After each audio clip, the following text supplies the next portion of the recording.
26th, 1985, 1:18 a.m. And this is temporal experiment number 1. Come on, Einie. Hey, boy, get in there. That a boy. In you go. Get down. Get your seatbelt on. That's it. Whoa. Okay.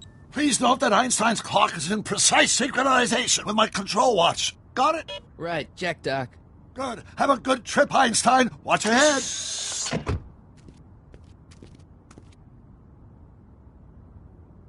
You got that thing hooked up to the car? Watch this. Yeah, okay. Got it.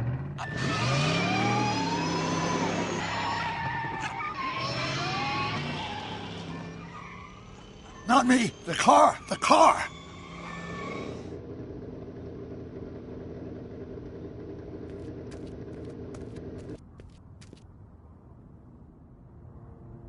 If my calculations are correct, when this baby hits 88 miles per hour, you're gonna see some serious shit.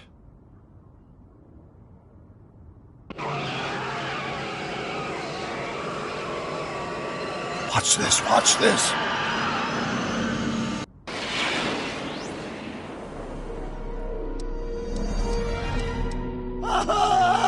What did I tell you? 88 miles per hour! The temporal displacement occurred at exactly 1:20 a.m. and 0 seconds! Jesus Christ. Jesus Christ, Doc. You disintegrated Einstein. Calm down, Marty. I didn't disintegrate anything. The molecular structure of both Einstein and the car are completely intact. Where the hell are they? The appropriate question is, when the hell are they? You see, Einstein has just become the world's first time traveler. I sent him into the future. 1 minute into the future, to be exact. And at precisely 1:21 a.m. and 0 seconds, we shall catch up with him and the time machine. Wait a minute.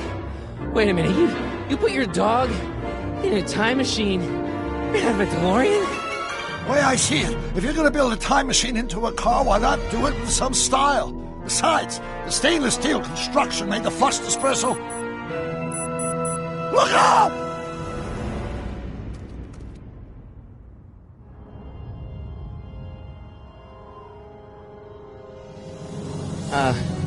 Doc?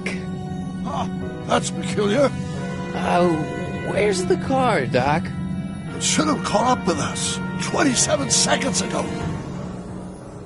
Need for concern is probably just a minor miscalibration of the time circuit. Marty, could you get my notebook? It should be in the toolbox.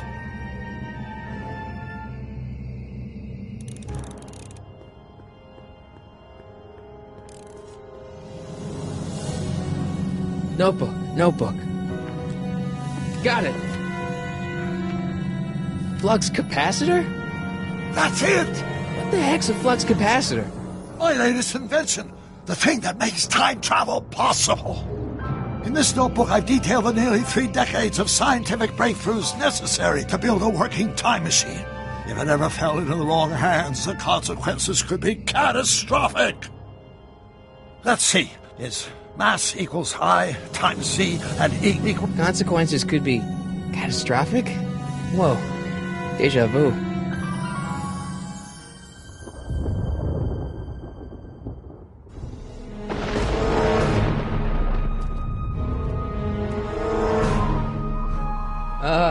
Doc?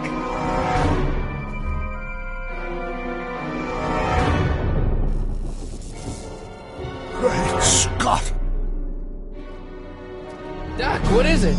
I've made a horrible mistake.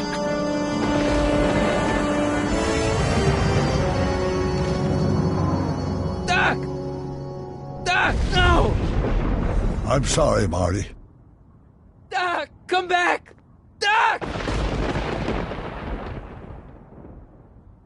Doc!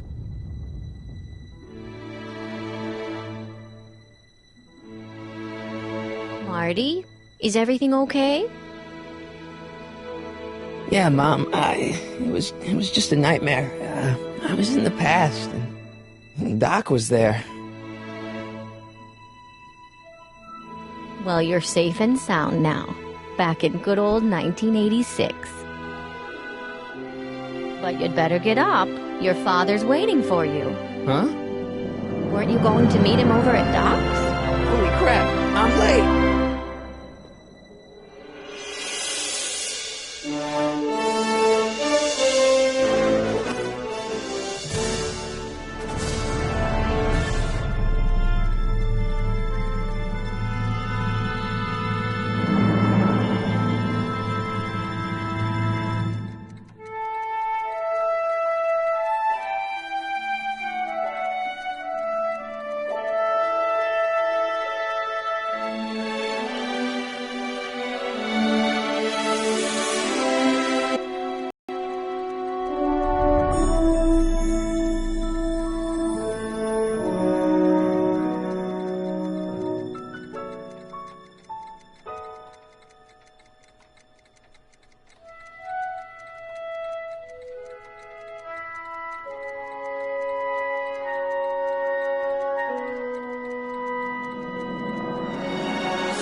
Dad, are we too late to stop the sale?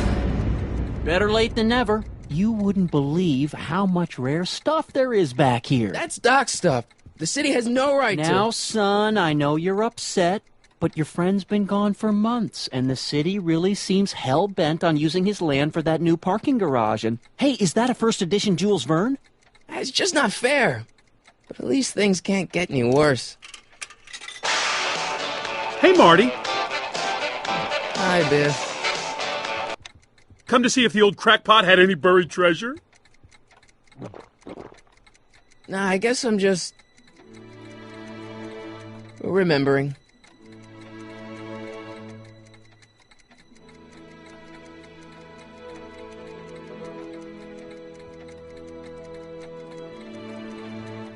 Does nature contrive it so that even with a time machine, you can intervene to prevent your own conception, for example?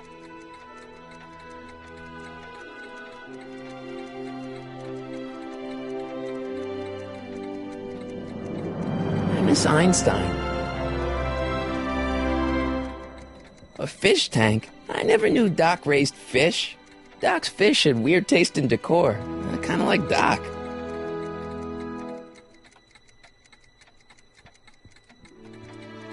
Wonder why Doc didn't take any of these with him.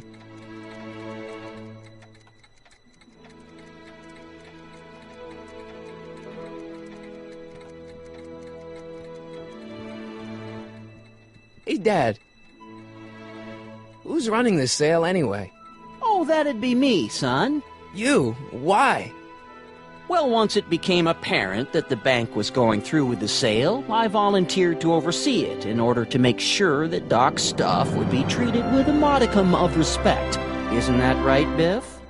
You got it, Mr. McFly. I'm telling you, this sale is a joke. Doc's only been gone for a few months, and I happen to know... Yes, you've told us he's not dead. He's on a trip.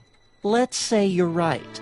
Have you considered that this trip may not have been entirely voluntary? I hate to say it, but Doc's run up some pretty sizable debts around town. Maybe he's just hiding from his creditors. You got Doc wrong. Sure, maybe he's not so good with money. That's just because his mind's always on bigger things. But he's still a straight-up guy. He'd never run away from his problems. Well, you know him better than I do, son, but the bank is within its rights to sell off his stuff. Maybe you should try to find some things to remember him by before Biff grabs them all. What's Biff doing here? He wasn't a friend of Doc's. It's a public sale, Marty. Everyone's allowed. Even Biff. Do you think dreams can predict the future? Well, you know I don't go in for that mystical stuff, but I do think they can reflect how you're feeling about the future. What did you dream? Oh, just weird stuff about Doc. Well, that's understandable, don't you think? I guess, but I feel like it was telling me something. I'll keep looking around. Thanks, Dad.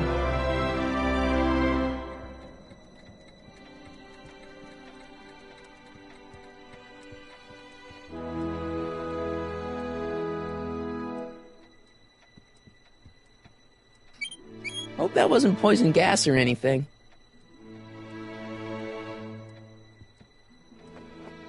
Hey, let me try, Marty. Now, Biff, let Marty have his turn. You got it, Mr. McFly.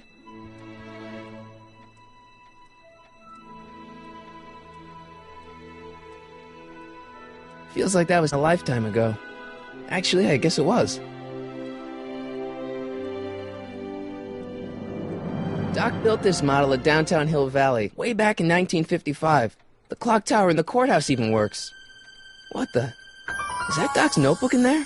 Hey, that looks just like the courthouse. You gotta hand it to the old coot. He was good with his hands. Biff, can I see that a minute? This would look great in my fish tank. Give the old carp something new to nibble on.